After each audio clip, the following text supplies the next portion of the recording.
2. 느부갓네살 2세. 느부갓네살 2세는 신바벨론 제국의 창시자인 부왕 나보폴라살 왕과 함께 당시 최대 강대국이었던 아수르의 수도 니느웨의 정복에 참여하였으며 부왕에 이어 신바벨론 제국의 제2대 왕이 되었습니다.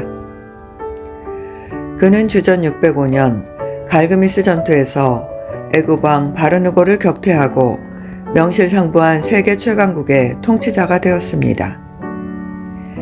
애굽의 바르누고는 주전 609년 요시야 왕과의 전쟁에서 승리한 후 갈그미스를 바벨론 공격을 위한 기지로 삼았으나 주전 605년 느부갓네살 2세가 이끄는 군대에게 참패하였습니다. 그 후 느부갓네살 2세는 남유다의 여호야긴과 여호야긴 시드기야 왕을 차례로 바벨론으로 잡아갔으며 주전 586년 남유다의 예루살렘을 완전히 함락시켰습니다.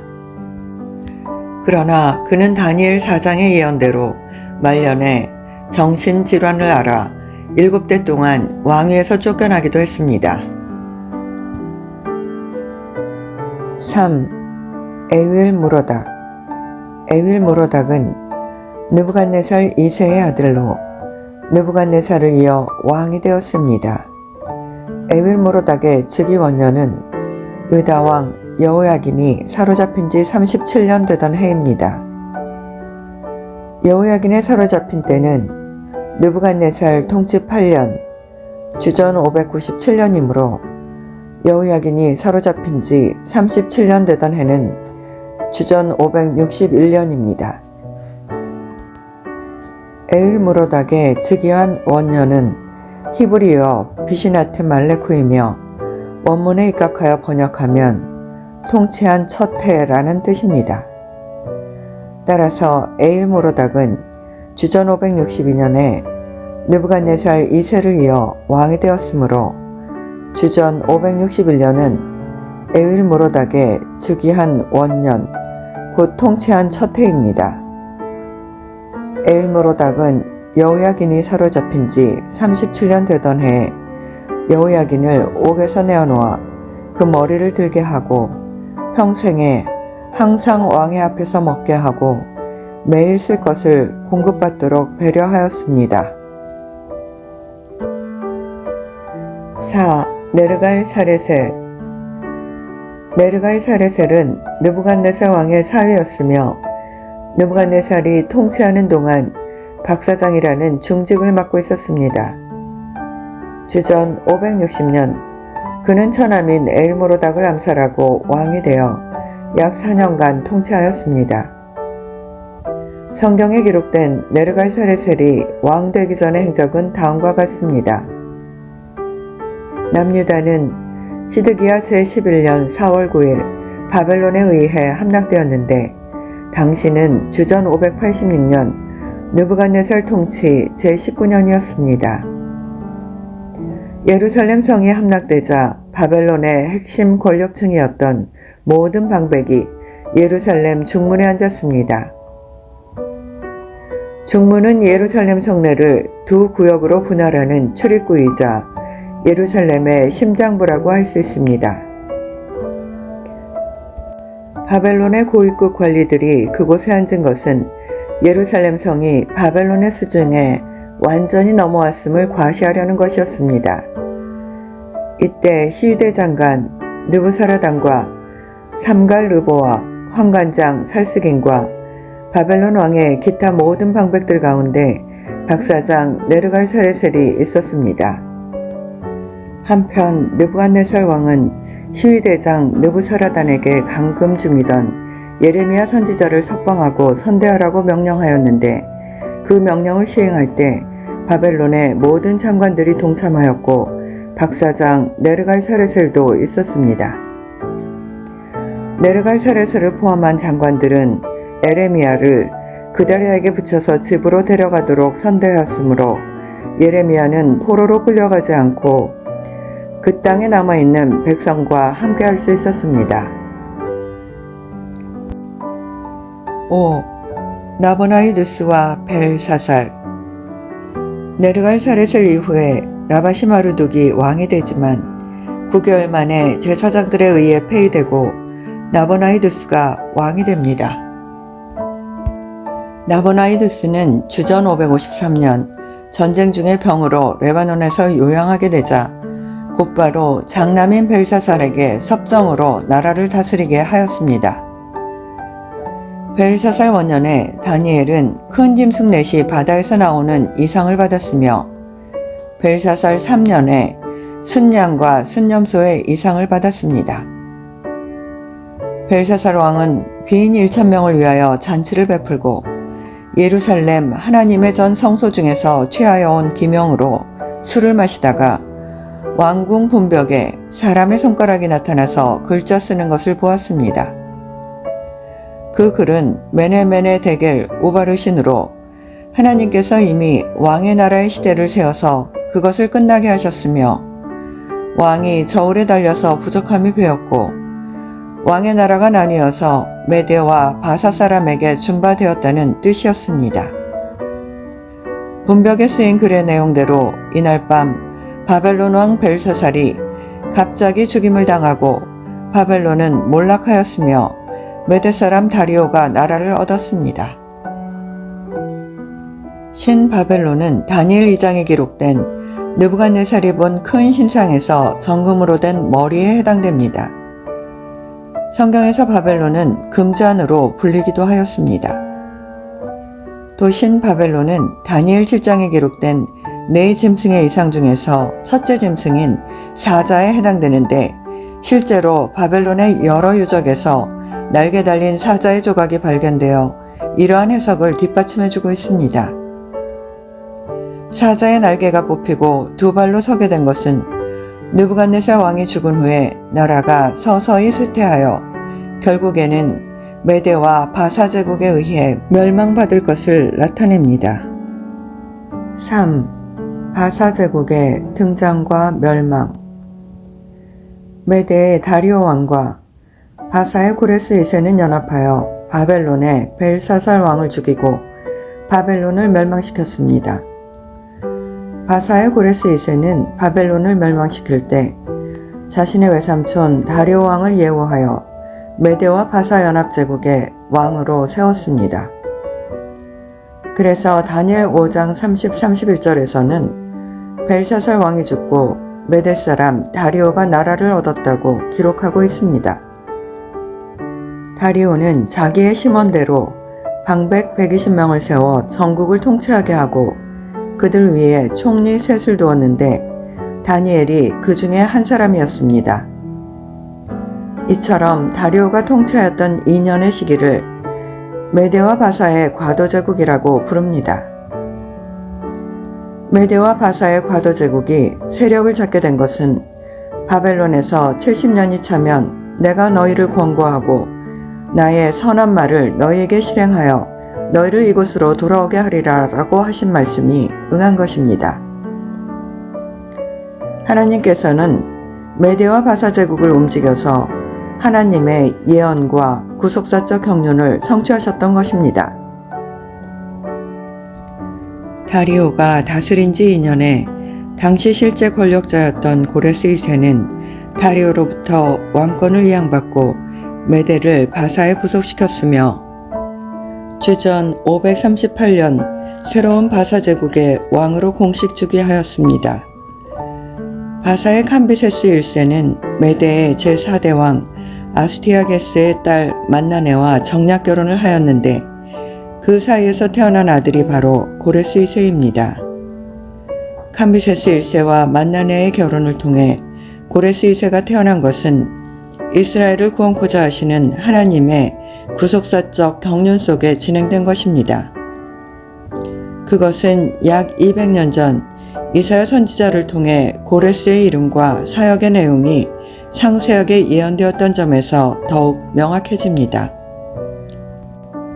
고레스의 이름에는 기름 부음 받은 자라는 뜻과 바사말로 태양이라는 뜻이 담겨 있습니다.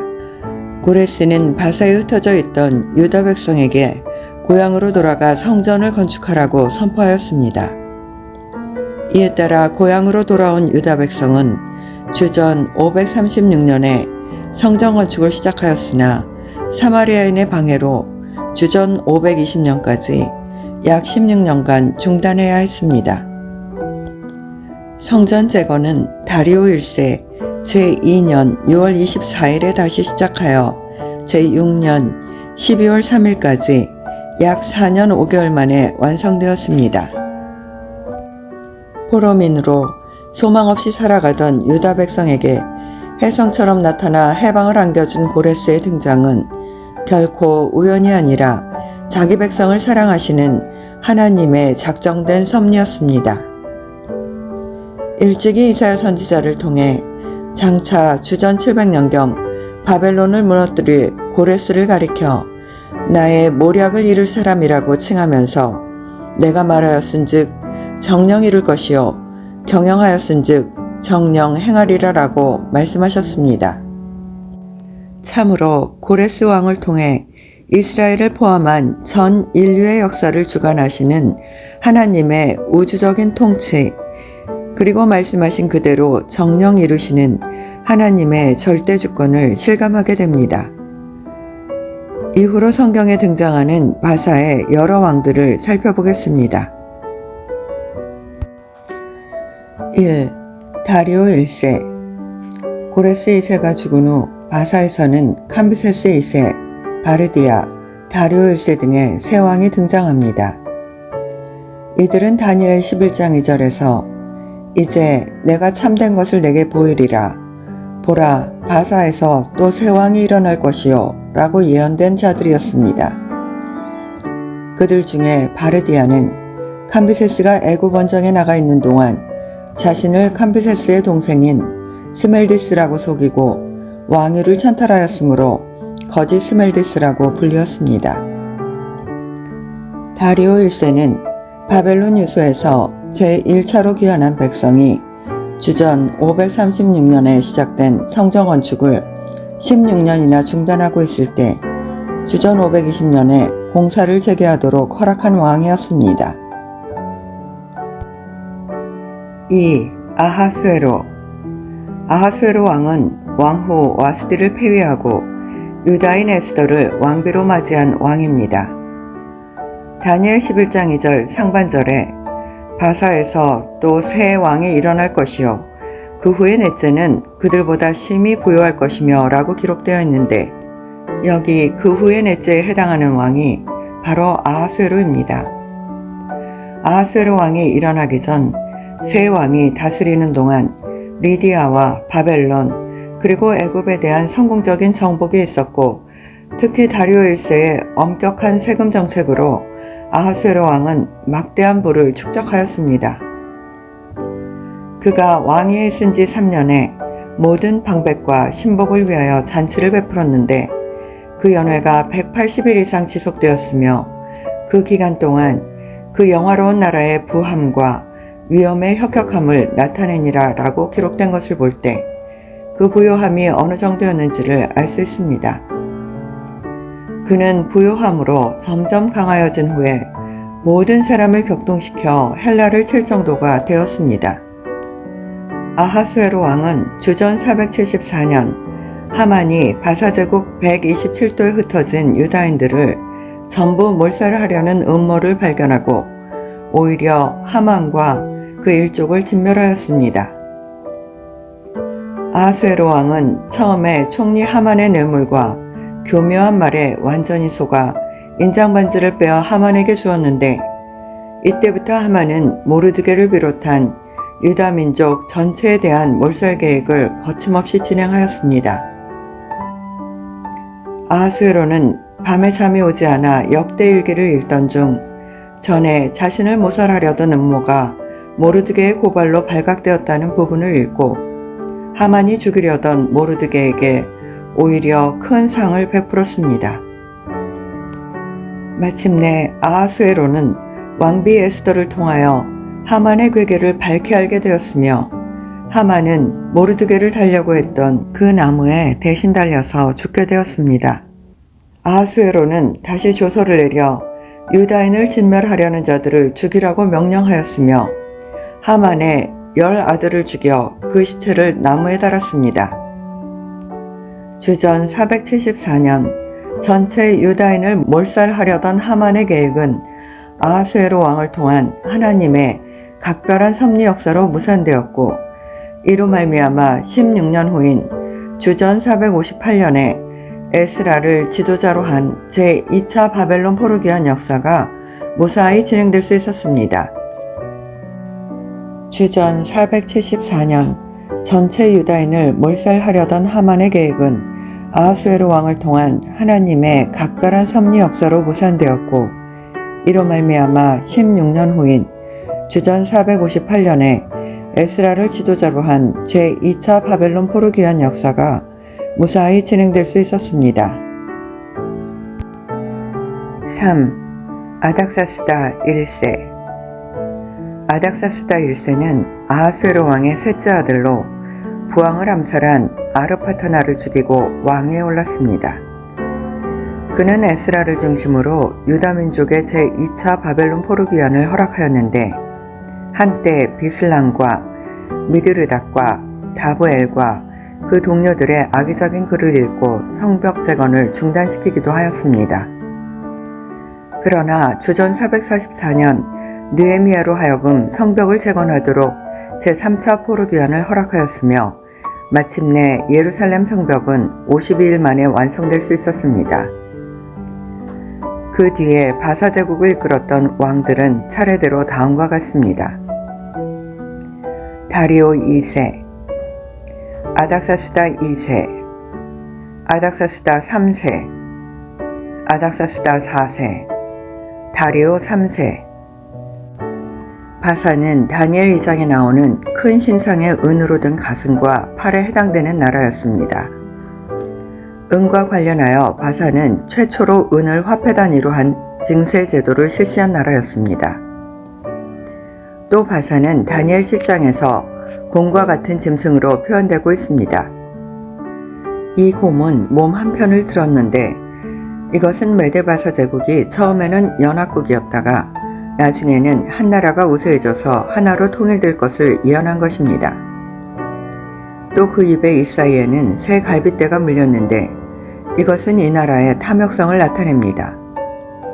실제로는 바사는 새 갈빗대에 해당하는 리디아, 바벨론, 애굽을 차례로 멸망시켰습니다.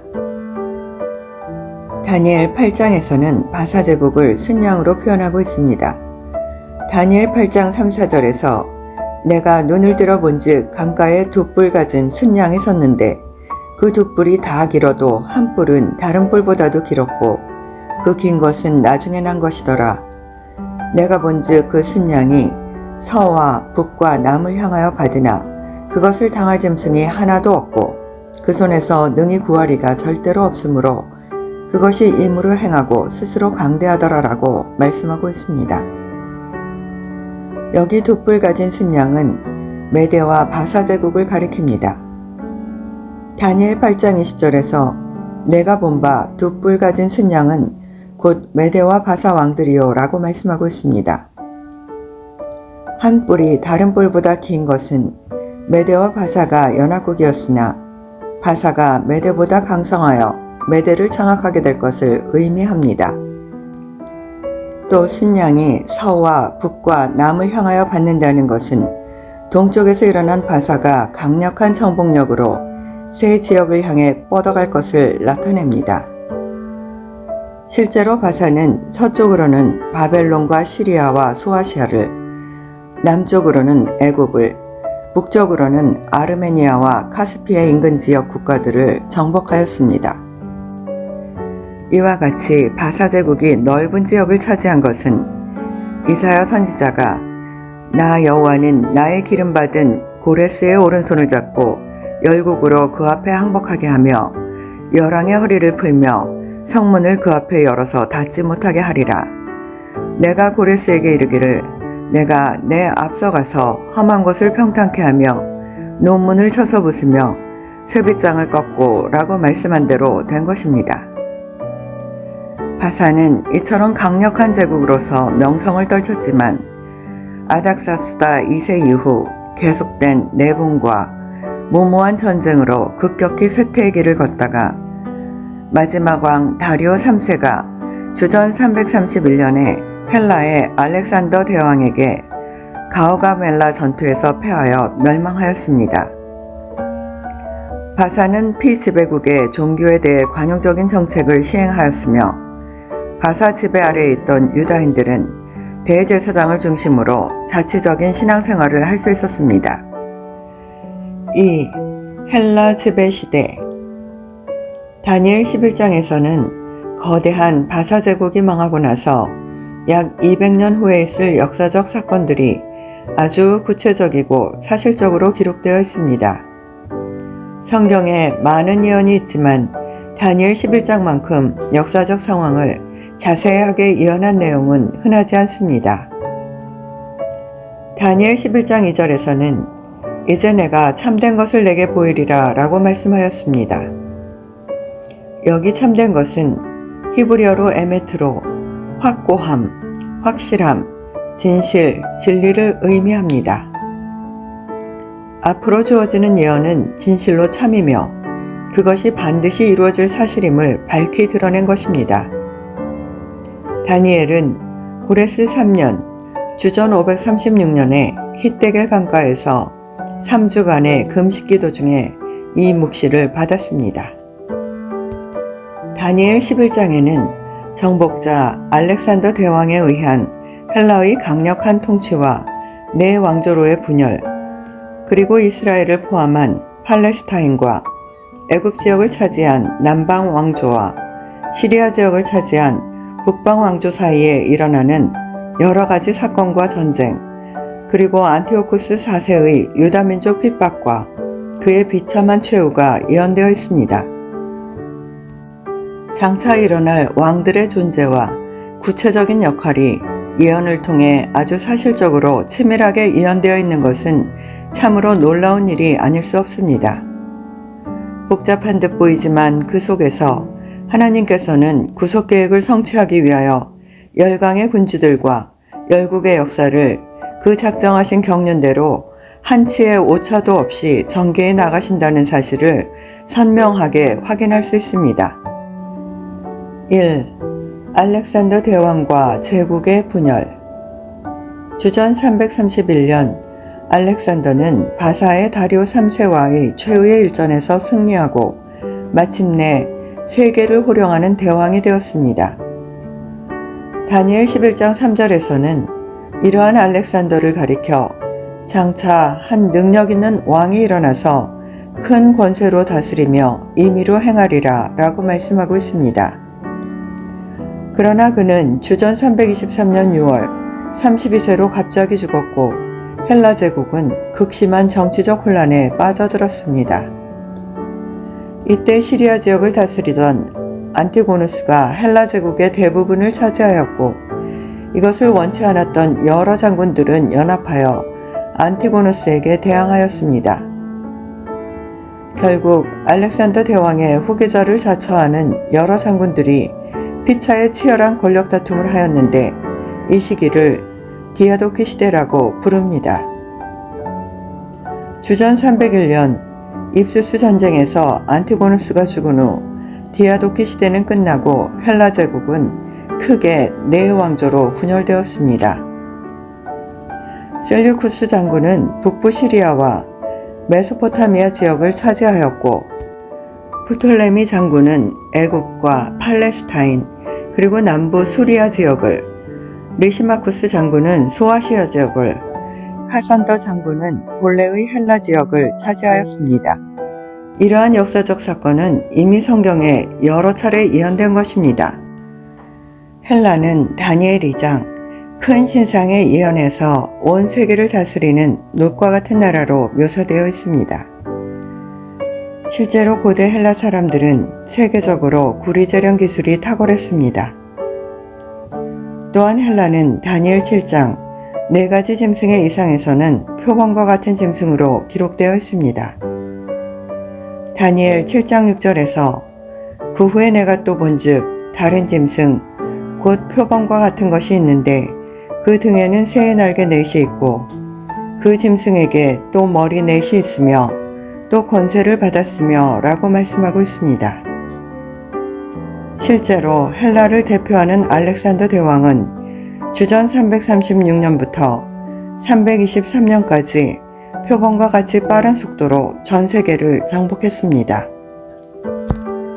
표범의 등에 있는 새의 날개 넷은 정복의 신속성을 나타내는 것입니다. 또한 이 짐승의 머리넷은 알렉산더가 32세의 나이로 죽은 후 영토가 네 사람에 의해 분열될 것을 나타낸 것이며, 실제로 알렉산더가 죽은 후에 헬라는 치열한 권력 다툼의 시기를 지나 네 지역으로 분열되었던 것입니다. 이것은 다니엘 8장에 나오는 순양을 쳐서 엎어뜨리는 순념소의 이상에서도 똑같이 나타나고 있습니다. 이 순념소는 바사를 멸망시키고 세계를 지배하게 될 헬라를 가리키는데, 역사적으로도 순념소는 헬라 제국을 상징하는 짐승이었으며 헬라인들은 염소족으로 불렸습니다. 다니엘 8장 21절에서 털이 많은 순념소는 곧 헬라 왕이요 라고 말씀하고 있습니다. 다니엘 8장 5절에서 이 순념소가 온 지면에 두루 다니되 땅에 닿지 아니하였다고 말씀하고 있는데, 이것은 헬라의 알렉산더 대왕이 짧은 시일 안에 신속하게 세계를 정복할 것을 나타냅니다. 이 순념소는 두 눈 사이에 현저한 뿔이 있었습니다. 이 뿔은 헬라의 첫째 왕으로 가장 강력했던 알렉산더 대왕을 가리키는 것입니다. 그런데 이 큰 뿔이 꺾이고 네 뿔이 하늘 사방을 향하여 나온 것은 역시 알렉산더 대왕 후에 나라가 넷으로 쪼개질 것을 예언한 것입니다. 다니엘 11장에서는 알렉산더 대왕을 한 능력 있는 왕으로, 그리고 알렉산더 사후에 일어날 나라의 분열을 천하 사방으로 나누일 것으로 표현하고 있습니다. 이러한 예언대로 헬라는 알렉산더 사후 디아도키 시대를 지나 네 왕조로 분열되었습니다. 이 가운데 리시마쿠스 왕조와 카산더 왕조는 다른 왕조들에 비하여 그리 오래 지속되지 못했습니다. 리시마쿠스는 소아시아 지역을 차지했지만 주전 281년 셀류쿠스와의 전쟁에서 패배하며 전사하고 말았습니다. 카산더는 마케도니아와 그리스 지역을 차지하고 왕이 되었으며 주전 315년에 데살로니가를 창건하기도 했습니다. 그러나 그의 왕조는 주전 167년에 로마에 합병되고 말았습니다.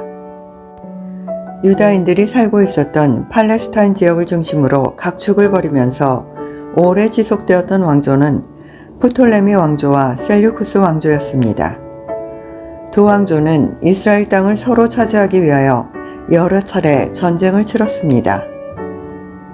유다인들은 주전 320년부터 프톨레미 왕조의 지배를 받다가 주전 198년부터는 셀류쿠스 왕조의 지배를 받았습니다. 헬라 제국의 분열된 네 왕조 중 팔레스타인 통치에 직접 관련이 있는 것은 프톨레미 왕조와 셀류쿠스 왕조입니다. 다니엘 11장 5절 이하에 예언된 남방왕은 프톨레미 왕조의 왕이며 북방왕은 셀류쿠스 왕조의 왕을 가리킵니다. 역사적으로 프톨레미 왕조와 셀류쿠스 왕조 사이에는 6차례의 전쟁이 있었는데 이것을 시리아 전쟁이라고 부릅니다. 다니엘 11장에는 제3차부터 제6차까지의 시리아 전쟁과 관련된 예언이 상세하게 기록되어 있습니다.